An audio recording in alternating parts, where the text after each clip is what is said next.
Today we're going to test the new model in town, the Qwen 2.5 Max. It's been called a coding wizard with the insane promises of outperforming the DeepSeek version 3 and deliver the next level capability in coding. But does it really live up to the hype? I'm going to put it to a test as a coding assistant in Visual Studio Code using raw code. Plus, I will explore the entire Qwen chat platform, the web search power, the artifact creation, and even the mind-blowing image and video generation, which is all of them are free. So if you're ready to see if this model is the new king of coding or not, or just another over-the-hype tool, you are in the right place.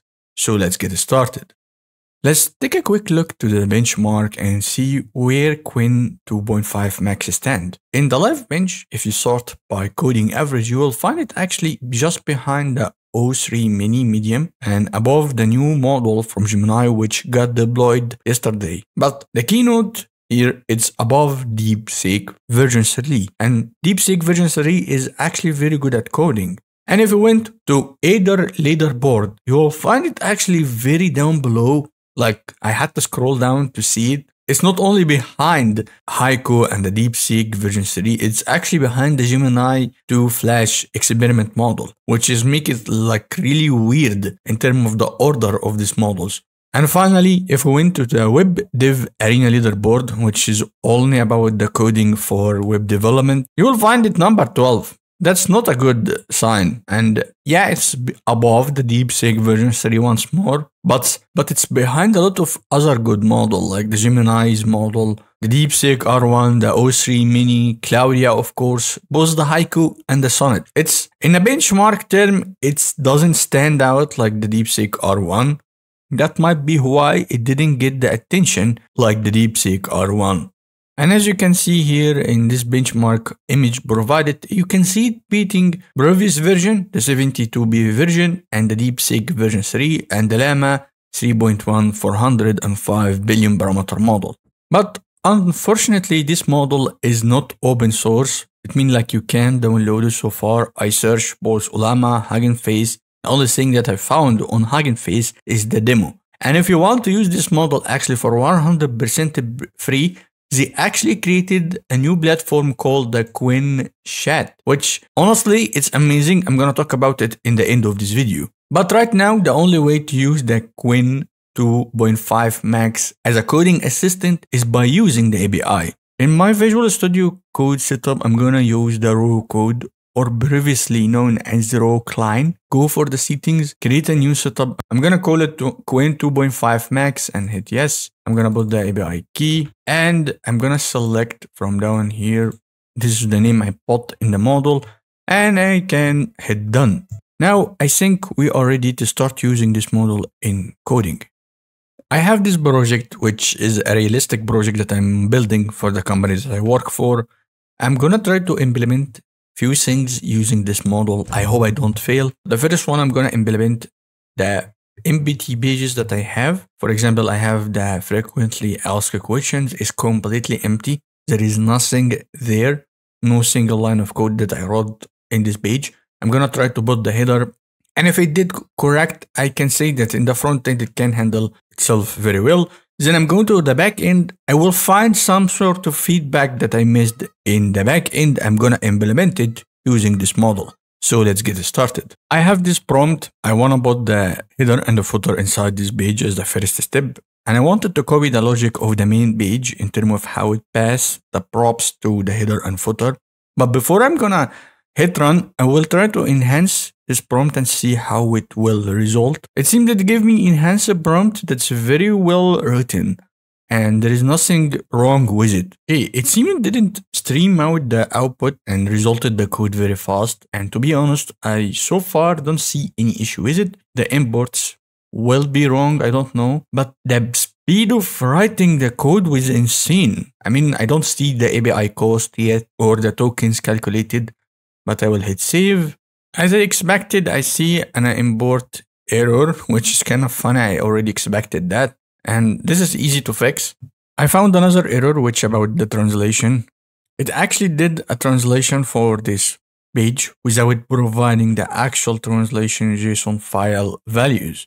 So this is resulting in an error. To fix this, all I did is asking for adding the missing translation in the FQ page, and I provided where he should put it. And right now I'm gonna hit run and see what will happen once more. And this is the result that I got. So far, so good. And let's take a look to the Qwen max cost while I was using this model right now. In this kind of 5 or 6 requests that I made, actually it didn't cost that much. Like, I mean, you can see there is less of 1 cent. But let's take a look to the pricing. First of all, the input $1.60. Okay, understandable. The output $6.40. So the total over basically combined $8 for 1 million input and 1 million output. That's very cheap compared to the speed that I got right now. For the upcoming task, it will be in the back end. I want to create a function for companies to upload logos. I have the logic for the storage using SOPA base already existing, and I just want to put it together and see if it can work. This is my prompt after it got enhanced. It's very detailed and very long, to be honest, for such a task. But this is the kind of way right now I understand how to talk to large language model to get a good result. I'm going to hit run. I also noticed something new after it's done, something called step-by-step plan.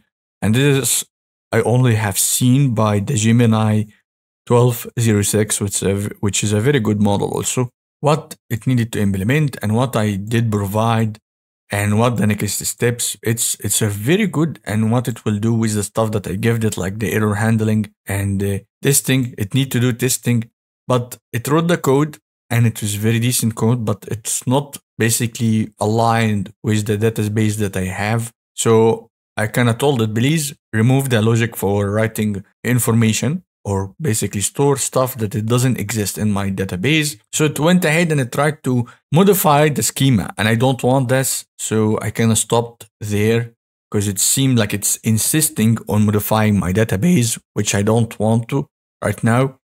Okay, here is something that made me question why this model didn't get the attention. I tried to basically use it to remove certain lines of code from the logic it wrote and replace it with something else. Basically, I wanted to delete the metadata saving or basically keeping the image data inside the database, and I just want to copy the URL that's coming back, put it in the company table, and that's it. But it can't do that for some reason. All I did to fix this issue is switching back to DeepSeek version 3. I told it the issue and it fixed it on its first try. So I don't know, maybe I will give it another chance before I say that this model is not that good for backend. So this is my final kind of test for the backend using this model. I want to create a full logic for messaging, a very simple messaging between users in this kind of platform. And I told it, look and analyze to the schema that I have. I have a message table structure and I wanted to create a logic for it in the messaging control. Use the Charisma connection utility and the error messaging response. And the enhanced prompt actually provided more, like sending new messages between users, retrieve the message history, mark messages as read or unread, basic message validation. So after it's done with writing the messaging logic that I wanted, actually I had to test it. So I created a router for it and went ahead in the Bruno to test the API. The first one is sending messages between sender and receiver ID, and I can say something like hello, and it's working very good. And the messaging retrieving also working. But of course, I need to develop the messaging system to be better than this. You need some sort of conversation to connect it to the messaging. I'm gonna stop at this and give you my opinion about this model for what I have seen so far. This model is good, but in middle of all this awesome model that we have been getting lately, it doesn't stand out a lot, especially compared to the DeepSeek version 3 and the R1 and the Gemini model that we are getting and the O3 mini and all this awesome model that we have been basically spoiled by in terms of coding capability. Yeah, I know that the Sonnet is no longer the state of the art in terms of the coding, and the DeepSeek R1 is really catching up to it, but it's slow. Qwen 2.5 Max is a good model, but in middle of all this other model, it doesn't stand out. And I'm pretty sure a lot of you will disagree saying this model is good, because the last time that I reviewed a Qwen model, everyone told me this model is trash. But this model is not trash. It will not be in the top 10 model for coding in the live bench if it was trash. And now let's take a look to the platform of Qwen Chat. This platform is kind of new, but it have a lot of to offer for free, like artifacts, web search, image generation, video generation, which I don't understand how they provide these two for free. I don't see some sort of limitation yet. But it have also the Plus model, which is capable for complex tasks, the Qwen Max, and of course the FL, a vision model, and a very small model but with a long context model, which I think it's open source. I'm gonna test the image generation. I want to create an image for an orange cat in a space wearing spacesuit, and I will hit send. All right. Okay, it seems very good.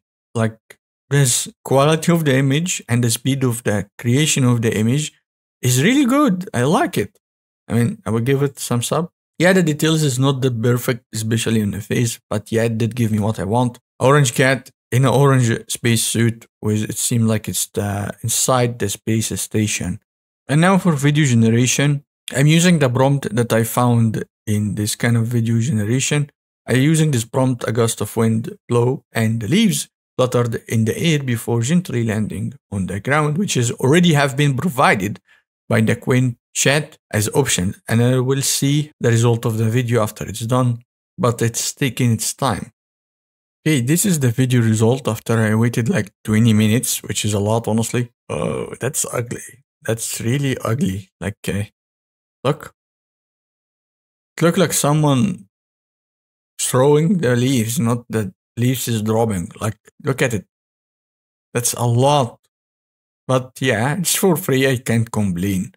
We can use the artifacts for coding, and I'm gonna ask it create Minesweeper game with a very creative call UI. I'll hit run, and as you can see here, it shows us on the right side the UI. It will show up, the logic will show up over here. By the way, I'm using the 2.5, the Qwen 2.5 Plus, not the Qwen 2.5 Max. The coding for this game is done, and right now I can basically play with it. I mean, like, I need to make the screen slightly smaller so I can see everything. I click this one, I died, restart. So as you can see here, it can use it for creating functions and running code. And I think that you can use the artifacts in terms of testing UI on the fly, and maybe create this UI and copy it and go back to your project and put it there. The last test is the news or the web search test. You can select news or the web search, and you can basically use it like any web search implementation in the UI for large language model like OpenAI, like DeepSeek. I will click the news and I will pick top sport headlines about global financial market and let it work. Okay, it seems like it's very good in terms of UI. I love it. Very similar to the OpenAI one. There is other stuff like analyzing images using the VL model, but I'm not gonna test this kind of stuff because I feel this video is already too long. You can go ahead. I don't see any limitation using the chat so far. Maybe this is a limited time. I'm trying to find the limitation using this chat platform, but no, I can't see any. I mean, so far it's very good. Maybe they're collecting this information that we bought inside their platform to improve their models like DeepSeek do. And for my coming video, I'm gonna look to the new Gemini models. They dropped the Gemini flashlight and the Pro experiment and the Flash model experiment just right now called the Flash. I don't know why. But this is my coming video. I'm gonna test it both in reasoning capability and mathematics and of course coding. So if you are interested in this kind of subject, please hit the like and subscribe button. And I wanna thank every single one of you. We finally made it to 5,000 subscribers, which is amazing. I honestly couldn't expect I will do it the last month. It seems like that subscribing rate is going very, very high lately, and I'm very happy about it. So thank you everyone for doing this. I promise you I will improve even my quality of videos this year. I'm gonna provide you with even more stuff. I'm working on a very large video from basically started from 0 to 100 of how to become a 10x engineer using large language model. This video will take time to create and deliver the high quality it should be. So finally, thank you guys for watching and see you in the coming video.